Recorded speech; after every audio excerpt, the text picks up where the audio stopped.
customer. Well, and outside of even that, they saw that it is possible. Yeah. Right? Like that the cost of entry for small business in Schoolcraft County is lower than it is in Royal Oak or Farmington Hills or Lansing or Traverse City. Right? Like, so the risk is less when the cost of entry is less. And for me, that was really the thing that I loved the most, was seeing that mindset change from I could never to wow, if they can do it with students, I can do it.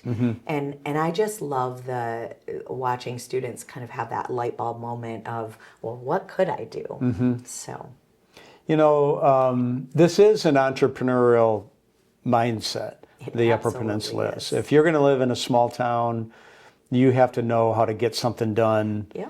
And your friends run this, own this shop, and own this place, and own this place, and so that mindset is kind of there. Yeah, it becomes kind of a natural progression. And when you talk to students about, you know, when you, so when you decide what your path is, whether it's a 2-year degree, a 4-year degree, some type of skills-based training, or, you know, maybe it's specialized education that's offered at your employer. We always try to talk to students about looking at a broad spectrum, like what is the industry here?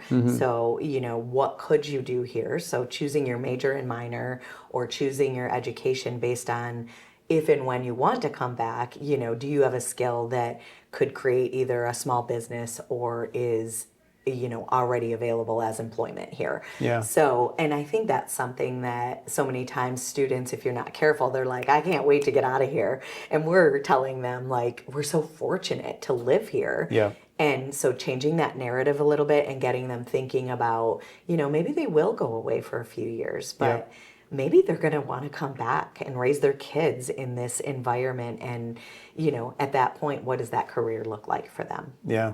For a number of years, we were doing, I called it the Jemmies, where alumni would come and they'd speak. And I never gave any parameter to any of the speaking alumni, but you got to say this, you got to say that. No? The only thing I said is be honest and tell your story. Yeah. Be humble, be honest, tell your story, whatever your story is. And all of them said the same thing, that because I grew up in Manistique, anything is possible, basically. Yes. But they all gave the same thing. That we all came from the exact same place. Yes. And we can move away, we can not move away, we can move away and come back, which a lot of people do. A lot of people do that. Yes. Yeah. They a lot do. of people love to return back here. And we would